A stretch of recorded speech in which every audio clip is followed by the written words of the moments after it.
مرنے والے سے 5 فرشتوں کا خطاب۔ نبی کریم صلی اللہ علیہ وسلم نے ارشاد فرمایا، جب انسان موت کی کشمکش میں ہوتا ہے تو اللہ تعالیٰ اس کے پاس 5 فرشتے مبعوث فرماتے ہیں۔ پہلا فرشتہ اس کے پاس اس وقت آتا ہے جب انسان کی روح اس کے حلق میں ہوتی ہے۔ یہ اس سے یوں مخاطب ہوتا ہے، اے انسان، تیرا طاقتور بدن کہاں ہے؟ اس کو آج کس نے کمزور کر دیا؟ تیری خوش بیاں زباں کہاں ہے؟ آج اس کو کس نے خاموش کر دیا؟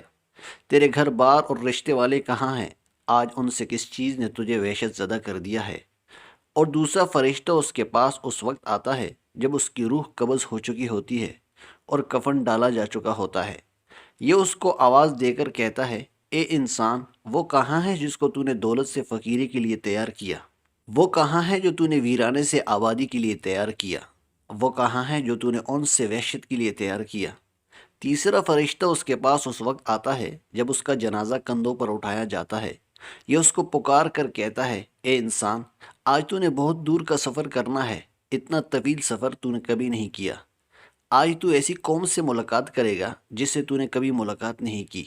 آج ایسی تنگ جگہ میں داخل ہوگا کہ اس سے زیادہ تنگ جگہ میں تو کبھی داخل نہیں ہوا۔ تجھے بشارت ہو اگر تو اللہ کی خوشنودی سے سرفراز ہو گیا، اور ہلاکت ہو اگر اللہ کی ناراضگی میں مردود ہوا۔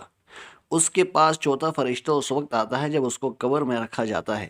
یہ اس کو پکار کر کہتا ہے، اے انسان، کل کو تو اس کی پشت پر چلتا تھا، آج اس کے پیٹ میں لیٹے گا۔ کل تو اس کی پشت پر ہنستا تھا، آج اس کے پیٹ میں روئے گا۔ کل تو اس کی پشت پر گناہ کرتا تھا، آج اس کے پیٹ میں شرمندگی اٹھائے گا۔